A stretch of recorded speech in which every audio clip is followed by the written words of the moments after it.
Comment adapter le droit aux mutations du travail et des statuts?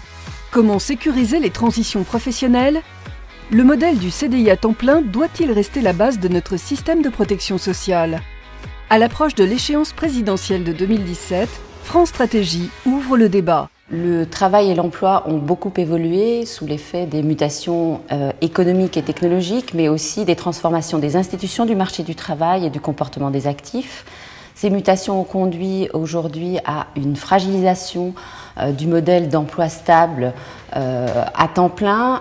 Les parcours sont aujourd'hui beaucoup marqués par des transitions par l'inactivité et par le chômage. De plus en plus d'embauches se font en contrat court. 80% des embauches, plus de 80% des embauches sont aujourd'hui en CDD.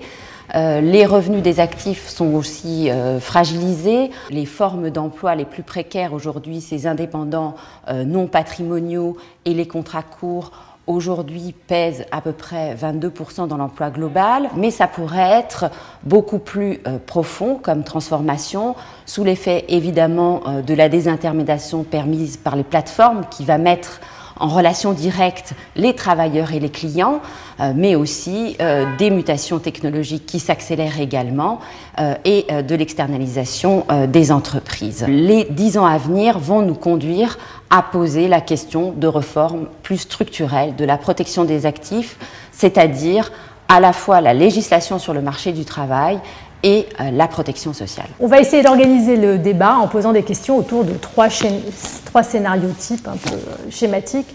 Premier scénario, rattacher en fait, ne pas toucher à la distinction entre travail indépendant et salarié et rattacher toute une série d'activités qui sont à la lisière au régime général, tant en termes de droit du travail que de protection des actifs.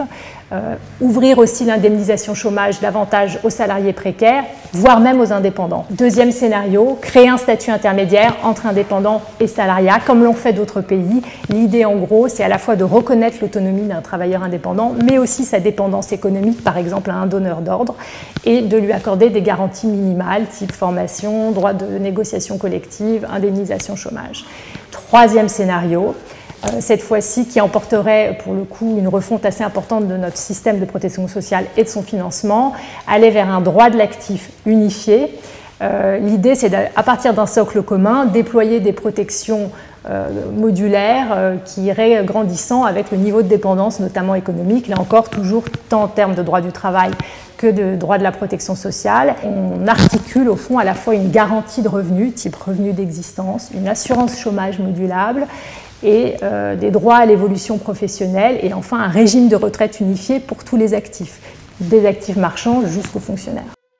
Vous aussi, contribuez au débat sur les nouvelles formes de travail et la protection des actifs ou sur l'un des 11 autres thèmes du projet 1727 de France Stratégie en vous connectant dès maintenant sur francestratégie1727.fr.